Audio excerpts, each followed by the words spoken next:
Hi everyone, Feann Torr here, Managing Editor at Carsales. Join me for a look back at the 2025 automotive market sales results and a look ahead to some of the trends we expect to shape the year to come.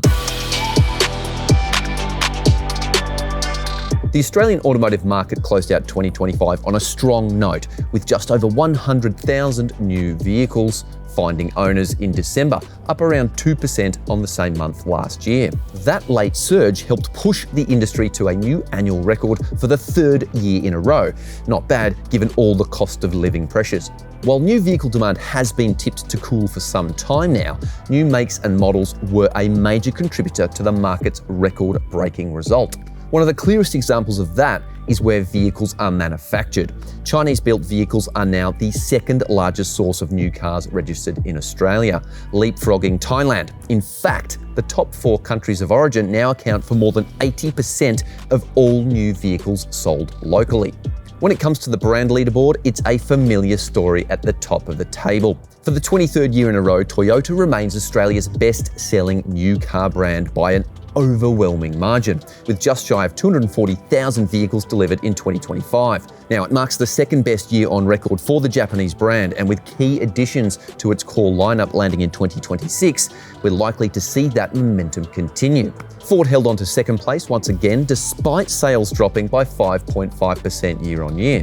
And just to put Toyota's dominance into perspective, the Japanese brand's sales equated to more than double that of the blue ovals. As a consolation prize, the Ford Ranger was crowned the nation's best-selling vehicle for the third year in a row, edging out Toyota's RAV4 and Toyota Hilux, completing the podium. Following Toyota and Ford, Mazda rounded out the top 3. While sales were slightly down year on year, the brand still delivered more than 91,000 vehicles, supported by consistent demand across key models like the CX-3, CX-5 and CX-60. When we look at fuel choice, 2025 was a positive year for electric hybrid and plug-in hybrid vehicles, all of which saw a meaningful increase in market share. Uptake in EVs from new market entrants such as BYD and Zeekr were able to stave off a sales slump from Tesla and move the segment into positive territory by year's end.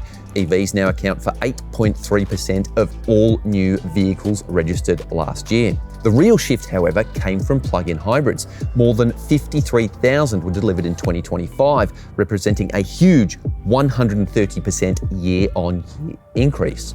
New additions like the BYD Shark 6 Ute and Sea Lion 6 SUV PHEVs were strong sellers in 2025, alongside established favourites such as the Mitsubishi Outlander, all of which played a big role driving that growth. GWM and Mazda also gained ground with PHEVs in 2025. Hybrids continued to gain momentum as well, with nearly 200,000 sold, up 15.3% year on year, reinforcing their role as the most popular lower emissions option among Aussie buyers. The Toyota RAV4 accounted for almost 52,000 of those plugless hybrid sales, and the next-gen model launching in 2026 will increase demand even more. That said, Toyota executives have warned that hybrid battery supplies are becoming a choke point, and this could prove challenging in 2026. So that's what's happened in the year that was. Now let's shift our attention to trends we expect to see continuing in 2026. First, Chinese brands look set to continue strengthening their place in the Australian market. Finishing 2025 with 3 Chinese brands inside the top 10 is a sign of things to come. Improvements in build quality, strong warranty backing and competitive pricing are clearly resonating with buyers, especially as traditional value brands like Kia and Suzuki no longer play in that space. Second, the ute market is evolving. What used to be a fairly single-purpose segment is now starting to split into more defined directions. We're seeing lifestyle-focused utes, heavier-duty workhorses, and more experimental offerings emerge. And that shift will continue as we see more choice for buyers and fewer compromises. And finally, safety technology feels like it's reaching a bit of a reset point, undergoing a course correction of sorts.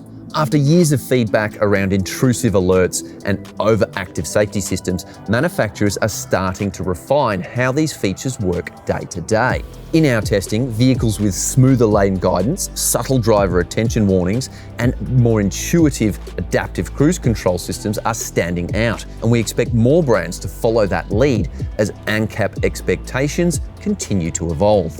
Head over to the Car Sales YouTube channel for my wins and losses of 2025 if you're interested. That's it for this month. Thanks for joining me, and make sure you keep an eye on the Car Sales for Business LinkedIn page for more news, insights, and updates. See you next time.